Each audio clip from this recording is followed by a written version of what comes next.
Hello everyone and welcome back to another Grainman Travels adventure, and today we're on a new mod map called Hallig Petrus. Now this mod map was actually released on the 31st of the 5th 2024, so it's actually last Friday. I was away Thursday Friday last week, so was not really doing any farming simulator related content. It is cross-platform compatible with this map, so PC, Mac, PlayStation 4, PlayStation 5, Xbox One and the Xbox series of consoles. It's on a version 1.0.0.0 and it's 508.95 megabytes to download. It's been put together by a map making team of otti-peterle and NOP82 No Modding. So those two guys I think put together Crease for us, and that was an incredibly awesome map with some unique features and really nice amounts of detail, and I think this map probably tops it in regards to unique features. Because the big thing about this map is it's tidal, so it's mainly 2 islands and you get a storm surge and you get a tide every day. So there's a bit of information on Mod Hub which I will run through. There's also quite a few required mods for this map, but I will put those down in the video description below, so please feel free to check those out, and also please feel free to like and subscribe to the channel if you have not done so already. So it says, welcome to Hallig Petrus Islands. Please read through everything to rule out any questions. Important, you can expect ebb and flow here, and once a year the so-called land unter. So ebb and flow is tide, so it's high tide and low tide. At the moment it is low tide, and I believe that the land unter is storm surge. The ebb and flow occurs every day. The times for this are low tide is from 6 AM to 12 PM, nice, and 6 PM to midnight. High tide is from 12 PM to 6 PM and 12 AM to 6 AM. So you haven't got a massive amount of time to cross that, obviously that bit of coastal water there with that nice road. So it's just something to be a reminder and remember, that's alright. Also remember which island machines are on, because you can only translate at low tide. In other words, you can only actually go over this land bridge over here at low tide, which makes sense. So the actual rise and the fall of the tides takes 20 minutes of real time and cannot be accelerated by fast forwarding in the in-game time, so that's pretty cool. A bit like the solar panels I think, with the production pack. So watch your vehicles and don't drive them too deep into the water. Yeah, you don't want that, do we? So in October is a so-called land comes under storm surge, and it's designed so that there is a storm surge every day in October. Now there's some water channels here that look empty, so I'm guessing these storm surge and then probably may block off some of your routes or may even flood into your fields. I don't know, we'll have to find out. So that's pretty good. There's a few bits of more information about the specifics of the map though. The map actually has 2 versions, the standard version which I'm on at the moment, and also a adapted feeding where all the animals can accept all the different types of crops that you can create, but they do eat everything at the same rate, so that's something to be aware of. But mainly on this map you've got 6 farms, you've got a Curse Wharf with cows and pigs, a Petrol Wharf with pigs, Edwold Wharf with sheep and chickens, and Patter's Wharf with 3 cow enclosures. There's an abandoned tarp with old buildings that you can completely demolish into realise yourself. So in other words, you can actually, it's an area you can actually flatten to build your own farm, so that's pretty good. There's Mariner's Holiday Wharf with 18 holiday homes available for purchase, and then they can be rented out. There's 63 fields waiting for you to cultivate, 49 farmlands, 14 meadows and 2 forests. So there's a total of 91.56 hectares of land.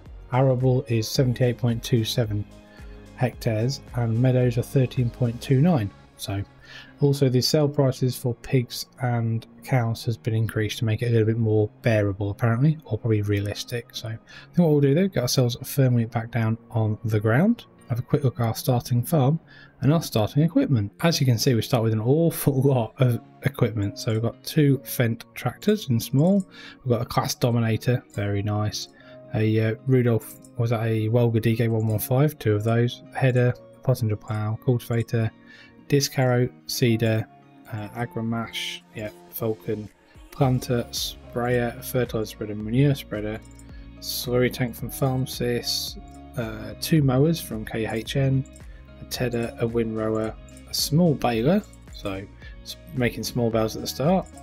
Single front loader, couple of front loader tools, a fork, a bucket and a manure fork, a header trailer and 2 weights, so not bad at all.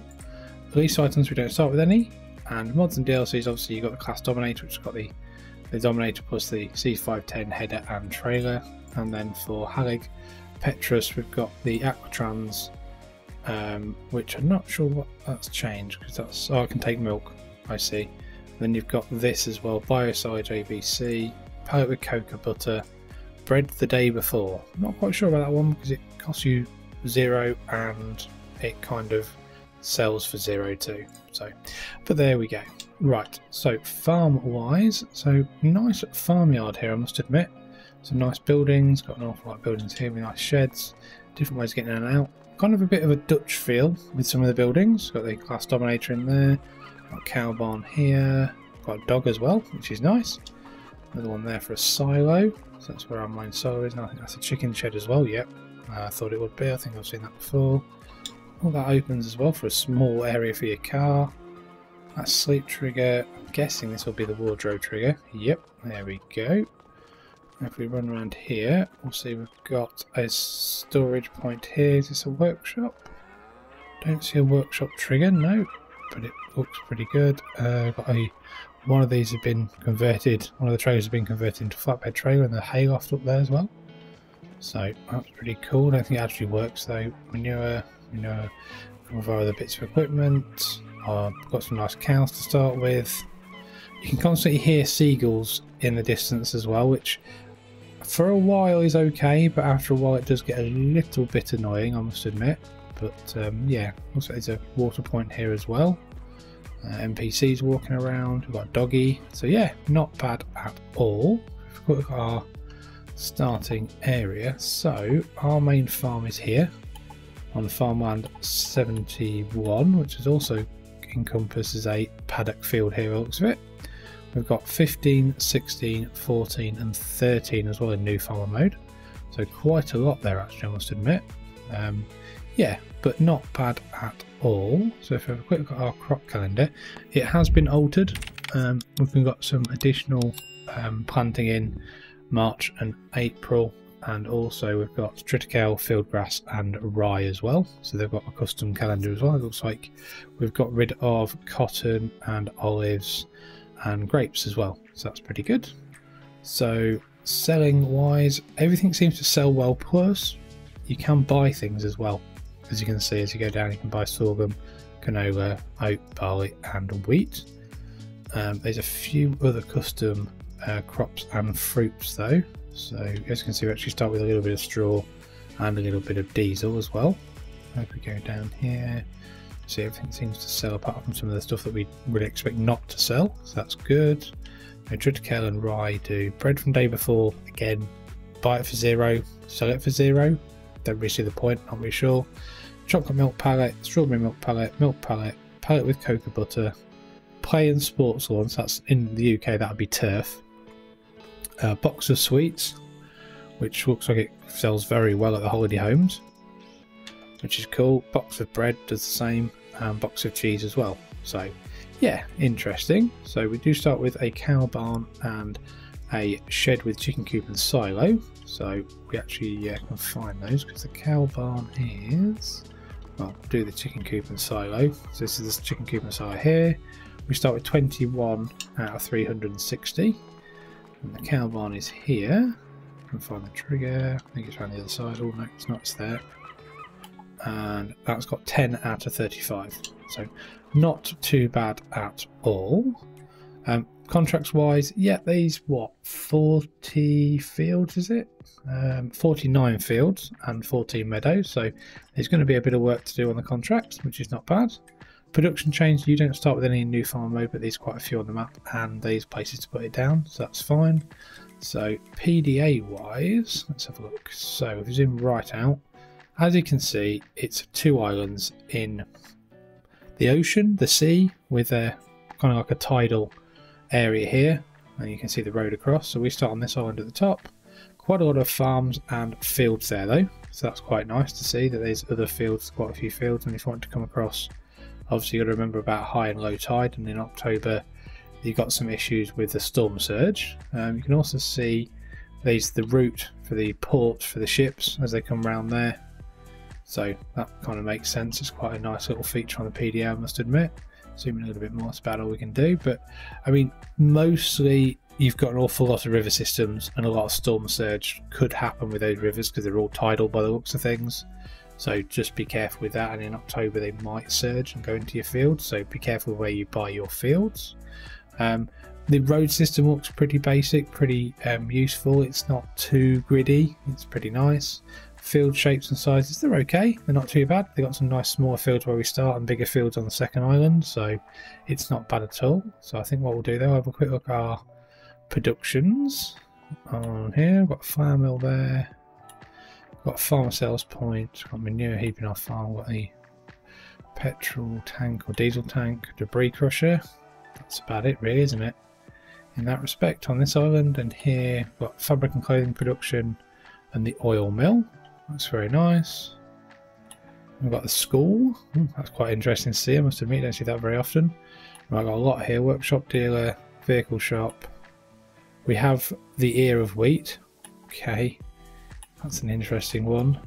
Animal dealer point sale, electric charging station, sale point dealer sugar beet, dealer potatoes, Janssen dealer, gas station dealer, point of sale dealer, animal dealer, restaurant, Kurt's repair and boatyard, nice, right on the marina, carpentry, dairy, bakery, tailor shop, don't know what that one is, I haven't got a contract, a sales point 40 foot contains import, and I think this is all the holiday homes. Grass sales from FH, okay, holiday home Thalvur, holiday home Norman, Petel, Alex, Balu, Diego, Edward, Peter, Mex, GMC,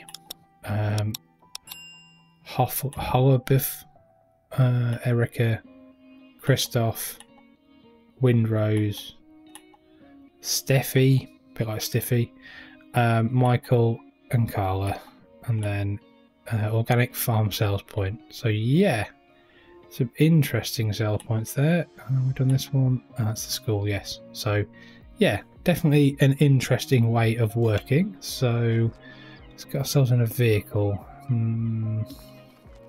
Let's go for the newer fence, shall we? 314. Get the view a bit better.